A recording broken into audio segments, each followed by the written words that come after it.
guys, this is Helena with Glass Factory, and I'm here with Elliot Lee. Hi, Hello. how are you doing? I'm doing great. How are you? Good. Can you tell us a Awesome. little bit about yourself? Just give us a little Yeah, intro. for sure. Yeah, I'm a musician. Just kind of hanging out. I make music. Basically, it's kind of like a diary for me. I just kind of write whatever I think and what's on my head, things that I maybe don't feel safe saying otherwise. And I, in the process, hopefully help other people understand that they can talk about their own emotions too. And that's what I do. That's cool. Yeah, I've definitely noticed that in your music. Awesome. Yeah. So where are you located right now? I'm in New York, New York Oh, City. cool. Yeah, things are, as we were talking about, things are opening up there. What have you been up to as things open up?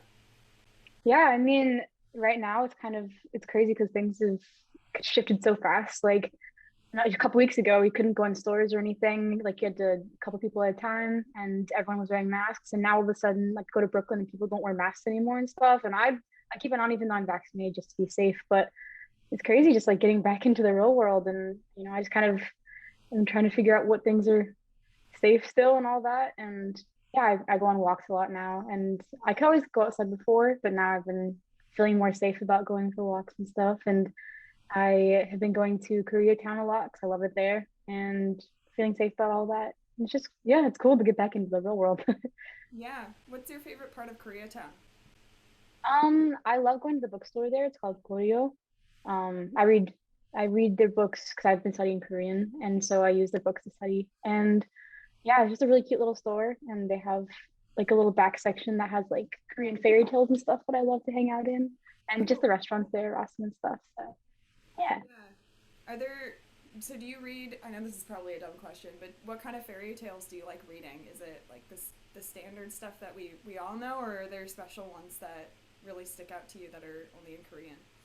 Yeah, the first one I ever found in Korean was called Humbu and Norbu. It's about these two brothers, and one of them's greedy and all that stuff. Fairy tales go. But I think a lot of them are just kind of, a lot of fairy tales all kind of come from the same source, and then they branched out culturally and became different stories. But it's cool just to see how fairy tales are different in other languages in general.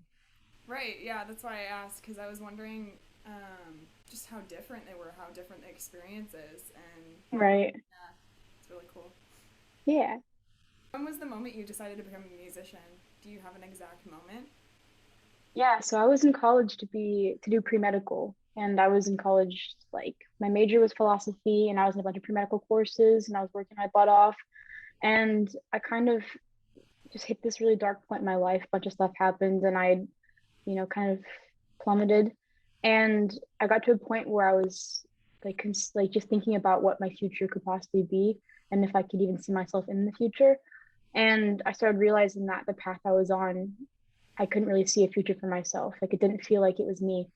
And I kind of just realized that I'd been living my life for other people instead of myself. Like, like my family wanted me to be a doctor, and they've always been supportive, but obviously they wanted me to do something that was a safe path. And so I kind of realized that, it was a point for me to really think about what I wanted to do with my life. And I started writing music as kind of like an outlet because I'd never really felt safe talking about my feelings and thoughts and stuff. And so music kind of just became the outlet for me. And then I realized that I've always kind of wished I could do music, but I pushed it down because I was like, oh, but it's not realistic. And then I just kind of decided to do it. Like, I don't know, I just kind of hit a wall, and music was like the only door out for me. And so that's why I turned to music. That's cool. That's a really empowering story. Yeah, thank you. I'm glad. Are you an independent musician? I was looking through and I couldn't figure out if yeah, okay, cool. So you produce everything that you write, right? Yeah, actually, so I recently signed to like an indie label, which so there it's I'm technically not independent. I'm signed to a label, but they're a small label, and it's kind of like a little family. And I have producers that I work with. Like we kind of recently started collaborating, and everything used to be just me, and it was kind of hard because I literally only learned how to produce through YouTube and stuff. Mm. And so it was nice to find some producers who could help me. Like I kind of mentor with them, and they help me learn how to do what I want to do, but in a more, like neat and tidy way. And it's been really nice to collaborate with them because they kind of just like it's nice to have someone to bounce ideas off of.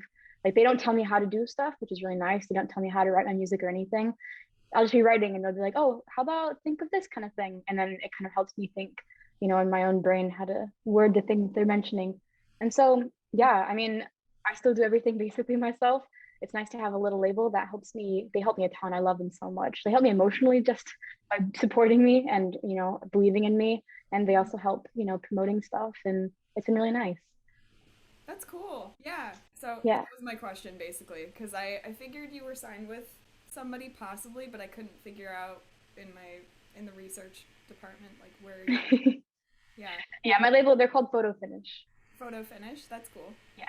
Are they based in New York, or are you gonna Yes, have? they Oh, are. that's nice. So you guys can Yeah, meet in person and exactly. It's been awesome.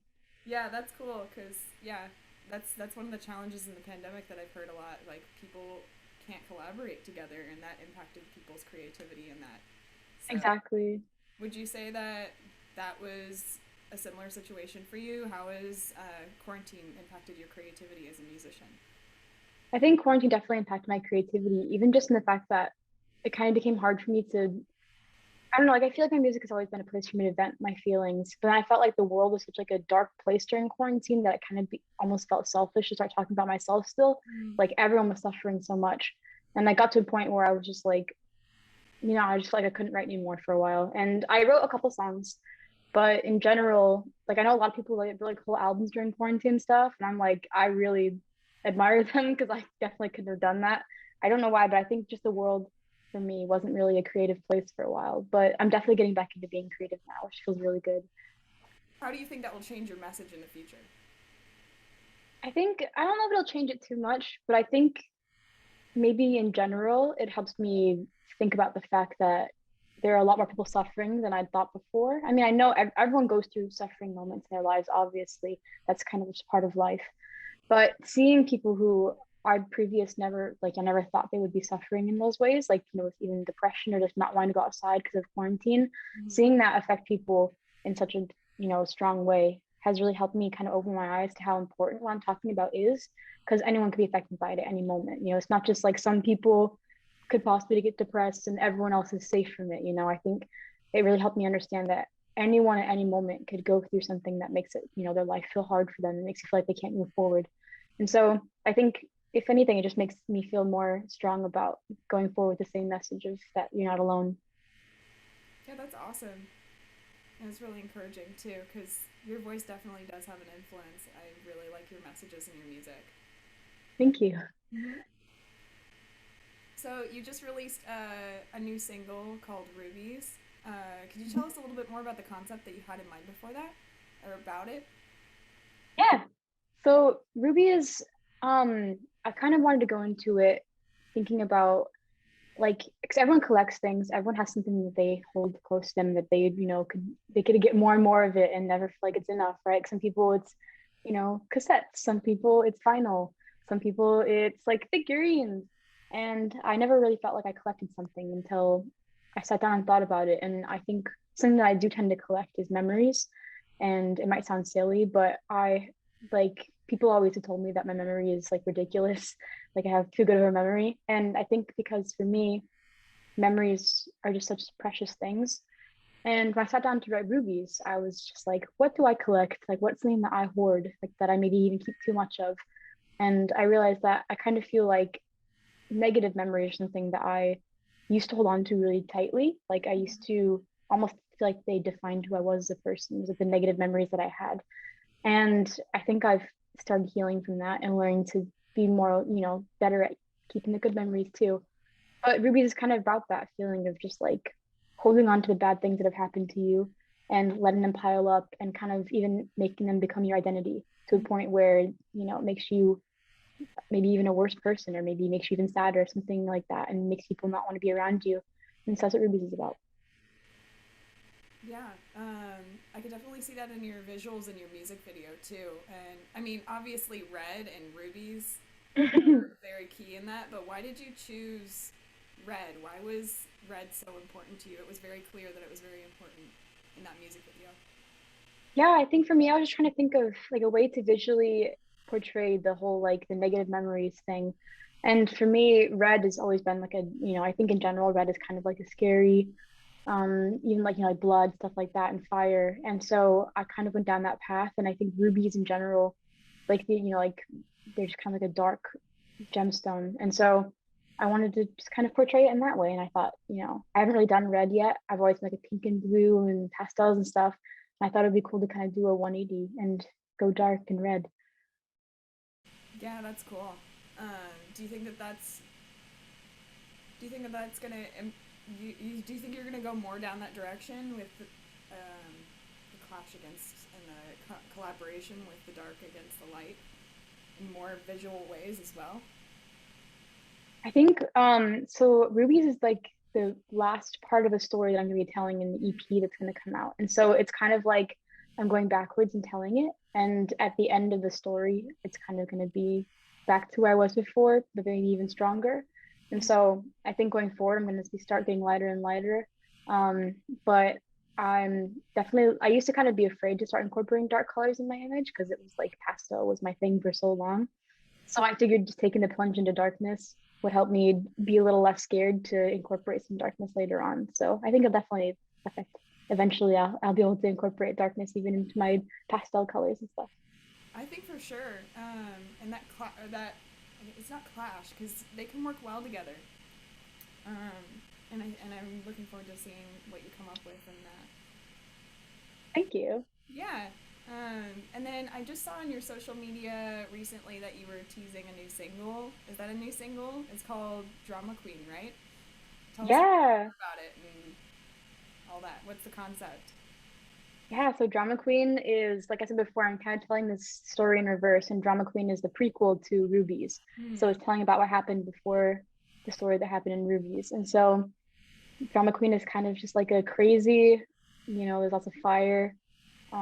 It tells a story of basically someone who's kind of reached the end of what they're able to handle, and they kind of are just like they're going crazy and they're ready to just burn everything down around them. And so that's what Drama Queen is. It's kind of, I don't know, the sound is really cool. I'm really excited about it. Maybe one of my favorite songs I've released so far. So I can't wait for it to come out.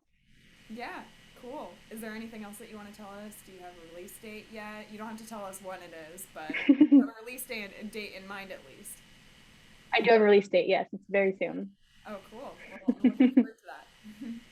Thank you. What do you have planned next after this EP, I guess? Do you. Yeah, I mean, hopefully we have like a tour because I had one that was planned for before COVID hit, and then it obviously became unsafe, so I canceled it. But hopefully we can get back to doing that as soon as it's safe, and as soon as I can see my bubblegum soldiers again, it'd be awesome. And that's hopefully like this as soon as possible. I want to do that. So touring is the biggest thing in my brain right now. Yeah. Oh man, I miss live shows so much. Can't wait for them Me too. again. Same. Yeah, super cool. Well, how can we support you and where can we find you on social media and such? Just plug your tags. Yeah, so my Instagram is where I kind of my home base because where I got my start. So it's Elliot Lee official. And then I have a YouTube, Elliot Lee, and I have pretty much every social media. Just search my name, you'll probably find me, Elliot Lee. And yeah, just my inbox is always open. I love chatting, and if you ever need anything, I'm here for you. If you ever need to just vent, you can always vent to me. And yeah, that's it. Cool. Yeah, I noticed you have like a PO box text message on your highlights. That's really cool. Yeah. You, um, how did you come up with that idea? Because I've seen it around a little bit, but not in the way that you've done it, which is really cool. Yeah, so I saw other artists that had it's called community. And so basically I think what a lot of people use it for is kind of like a mailing list, sort of like you send out a mailing list to people, like an email list or something, but they do it through text. But I thought it was a good idea to use it since I already use Instagram to chat with my fans all the time. I Mm-hmm. thought it'd be a cool idea to use this community thing to kind of text my fans instead because it's more like a personal way and also it's easier to kind of keep track of. And then I can also send out mass messages if I want to be like, hey guys, hope you're feeling okay today, instead of like texting each individual person. Right. And I think it was like for me, it was just a cool idea to utilize this thing that people are kind of just using for spam and turn it into something that's kind of more just like a community to chat with people. Yeah, I really like that idea. It's a really good idea. Thank you. Yeah. Well, that's all I have for you today, but I'm looking forward to seeing what you come up with. I'm looking forward to hearing your new music coming out and that EP in its fullest. That's pretty exciting. Thank you so much. It was so nice meeting you, and I'm looking forward to everything. And I hope you have a great day. Thank you. Bye.